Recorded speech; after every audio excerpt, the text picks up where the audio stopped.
नमस्कार मंडळी, कसे आहात? मजेत ना? तर आज मी बनवत आहे चिलची भाजी.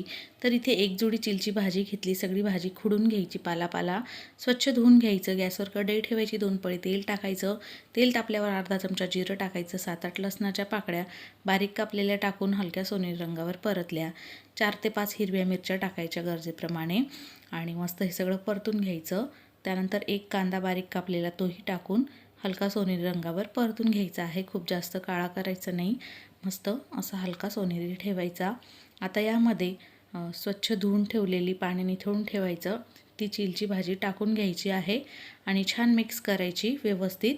तर ह्या चिलच्या भाजीला थोडा खारसटपणा असतो, तर मीठ कमी टाकायचं. तर त्याप्रमाणे चवीप्रमाणे मीठ टाकून घ्यायचं, छान मिक्स करून घ्यायचं आहे.